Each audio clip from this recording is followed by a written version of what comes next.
Hello, hi, welcome to అన్సియా kitchen అండి. ఈరోజు నేను కాకరకాయ కూర ఎలా చేసినామో చూపిస్తాను. తెలిసే ఉంటుంది కానీ తెలియనోళ్ళ కోసం నా వీడియో. ఓకేనండి.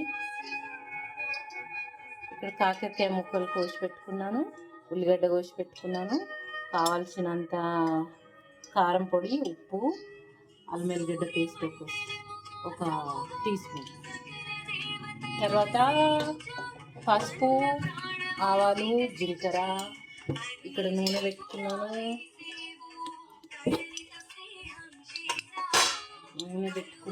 కావాల్సినంత పసుపు, ఇప్పుడు ఆవాలు,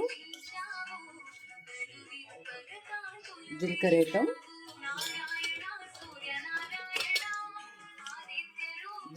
ఆవాలు వేసిన, కావాల్సినంత పసుపు. ఇప్పుడు దీంట్లో ఉల్లిగడ్డ వేసేద్దాం.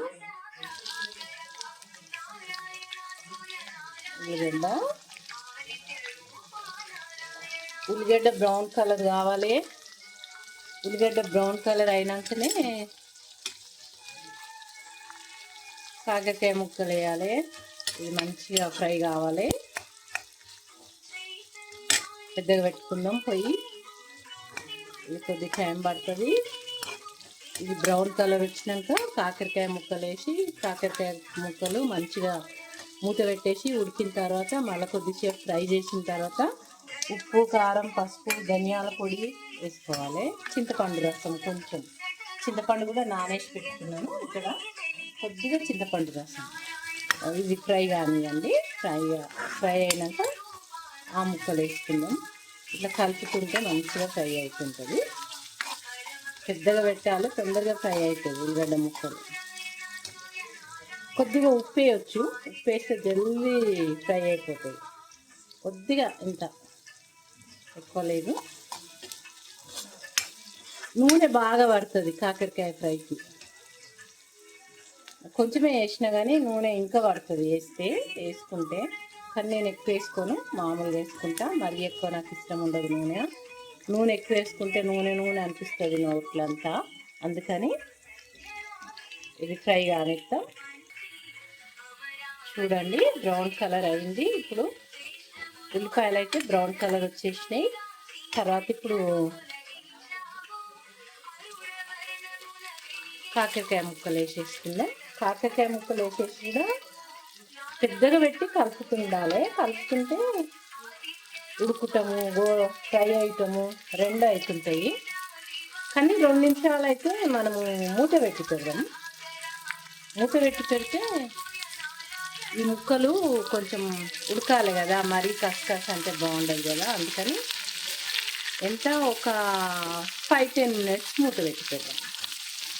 పొళ్ళు అయితే ఇప్పుడే వేయొద్దు, పొళ్ళు వేస్తే మాడిపోతుంటాయి, కాకరకాయ ఫ్రై కాదు.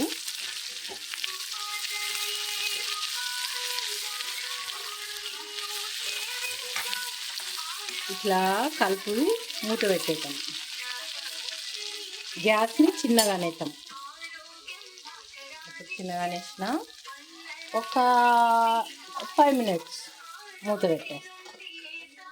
ఇవి నా కొబ్బరిలు ఫ్రీజర్లు ఉండే, దీంట్లను కొబ్బరి పాలు తీసి నూనె చేసుకుందామని.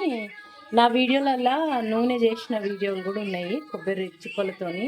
ఇట్లా పచ్చి కొబ్బరిలు ఫ్రీజర్లు ఉండే, ఫ్రీజర్లోకి వెళ్ళి బయట వేసేసిన. ఇది కూడా కొంచెం వేడైతే మంచి గ్రైండ్ అవుతాయి. అందుకని నేను కొబ్బరి చిప్పలు కూడా దీనిపైన పెట్టిన. ఫ్రీజర్లో పెట్టడంతో ఏమైందంటే ఇలా మంచిగా ఊడొచ్చింది చూడండి, వెనకలది నూనె తెల్లగా బాగా వస్తుంది. ఇది కొబ్బరి పాలు తీసి మళ్ళీ ఒక రోజు ఫ్రిడ్జ్లో పాలు పెట్టేస్తే అది పైన అట్టలాగా కడుతుంది. అట్టలాగా కట్టినాక అట్టలాగా వచ్చింది ఇట్లా తీసి ఒక కడాయిలోకి వేసి ఉడకబెట్టాలి. ఉడకబెడితే నూనె అయిపోతుంది. చాలా ఈజీ. కొబ్బరి నూనె చేస్తాం కూడా చాలా ఈజీ. మనం బాడీకి అయినా పెట్టుకోవచ్చు, నెత్తికైనా పెట్టుకోవచ్చు. జుట్టుకు పడలేదంటే ఒంటికి పెట్టుకోవచ్చు. ఒంటికి కూడా వద్దనుకుంటే దీపం వెలిగించవచ్చు. ఎందుకు పడేసుకోవాలి? కొబ్బరిలతో కూడా కొబ్బరి నూనె చేసుకోవాలి. ఏది పడేయకూడదు, నా పాలసీ. మీరేమనుకుంటారో తెలియదు. కంజూస్ అంటే అనుకోండి, నాకేం పర్వాలేదు. కంజూస్ అన్నా సరే, కానీ నేనైతే ఇట్లానే చేస్తాను అన్ని పనులు. ఇప్పుడు కొంచెం వెయిట్ చేద్దాం. 10 మినిట్స్ వెయిట్ చేద్దాం. ఇప్పుడు మూత తీసేసి ఇప్పుడు గ్యాస్ పెద్దగా చేసుకొని ఇది ఫ్రై చేసుకోవాలి. మొత్తం ఫ్రై అయినాక ఈ పొళ్ళన్నీ వేసుకుందాం. ఫ్రై కావాలి. ఇప్పుడు చూడండి, ఇప్పుడు మంచిగా ఫ్రై అయింది. ఇప్పుడు అన్ని మసాలాలు వేసుకుందాం దీంట్లో. అది అయ్యే లోపల నేను 2 జొన్న రొట్టెలు కూడా చేసుకున్నాను. నిజంగా చెప్పాలంటే మనం చేసుకొని మనం తింటే చాలా సంతోషం అనిపిస్తుంది. కానీ ఎన్ని పైసలు పెట్టినా మనము చేసుకొని తిన్నట్లు తృప్తి ఉండదు. మనం చేసుకొని తింటేనే మనకు చాలా తృప్తి ఉంటుంది. ఇంకొకటి ఏంటంటే దేవుని కాడ మంత్రాలు పెట్టి ఇలా వంట చేసేటప్పుడు ఒక పక్కన మంత్రాలు వస్తుంటే ఒక పక్కన వంట చేస్తే చాలా సంతోషం నాకు. నేను ఇప్పుడు ఒక జొన్న రొట్టె తినేస్తాను. నాకు వచ్చు జొన్న రొట్టెలు చేసుడు, అందుకని నేను జొన్న రొట్టె చేసుకున్నాను. ఇప్పుడు కారం పొడి, ఉప్పు, మళ్ళా కొద్దిగా పసుపు ఇవన్నీ వేసుకుందాము. పసుపు, కొద్దిగా పల్లి పౌడర్, కొద్దిగా ధనియాల పొడి వేసుకోవచ్చు. ఇప్పుడు కలిపేసి కొద్దిగా లైట్గా చింతపండు రసం వేస్తా. జొన్న రొట్టె తింటే చాలా బాగుంటుంది ఇలా కాకరకాయ ఫ్రై.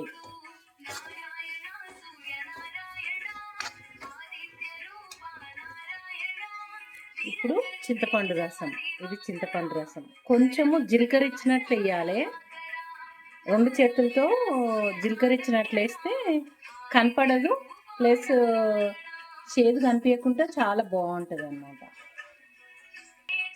చూడండి, ఆయన వేసేసిన ఒక కటోరం. కొంచెం ఇష్టం ఉంటే ఇట్లనే పెట్టుకొని తినొచ్చు. ఫ్రై లాగా కావాలంటే ఇంకో కొద్దిసేపు దీన్ని ఉడికిచ్చేస్తే, పెద్దగా పెట్టి ఉడికిచ్చేస్తే మొత్తం ఫ్రై అయిపోతుంది. చింతపండు రసం కనిపించదు, దానికి పీల్చుకుంటుంది ముక్కలు. కానీ నాకు ఇట్లనే ఇష్టము, నేను ఇలాగే తింటాను.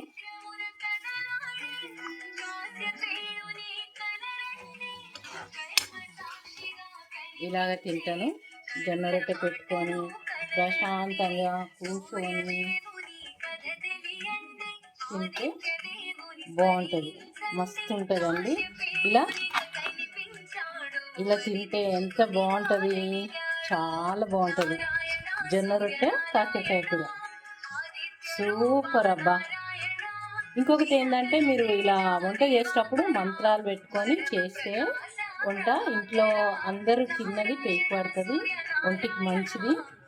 ఏ రోజు ఆ దేవుడికి ప్రార్థించుకుంటా వంట చేసి పెట్టండి. మీ వాళ్ళకు, మీ పిల్లలకి, అందరికీ, మీ ఇంట్లో అందరూ ఆరోగ్యంగా ఐశ్వర్యంగా అన్నీ మంచిగా ఉంటాయి అని నా నమ్మకం. ఇప్పుడు నేను తింటున్నాను. సూపర్, చాలా బాగుంది, చాలా కమ్మగా ఉంది, సూపర్ అయింది. అందరూ చేసుకొని తిని చూడండి. నా వీడియో నచ్చితే లైక్ పెట్టండి, షేర్ చేయండి అందరికీ.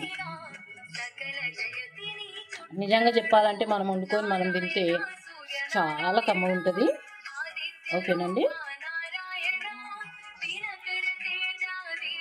మా పిల్లలు కూడా ఒంటిలో ముఖం చూసిన వాళ్ళు కాదు అసలు. ఇప్పుడు వండుకొని బ్రహ్మాండంగా తింటున్నారు. వాళ్ళే వంట చేసుకొని వాళ్ళే తింటారు. మనం వండుకొని తిన్నంత కాదండి, ఎన్ని పైసలు పెట్టినా, ఎంత హోటల్కి పోయి తిన్నా ఆ తృప్తే ఉండదు, ఆ ఫీలింగ్సే రావు. మనం వండుకొని తింటే చాలా ఫీలింగ్స్, చాలా బాగుంది, తృప్తిగా అనిపిస్తుంది. అందుకని అందరూ వంట చేసుకొని తిని చూడండి, చాలా బాగుంటుంది, నేర్చుకోండి.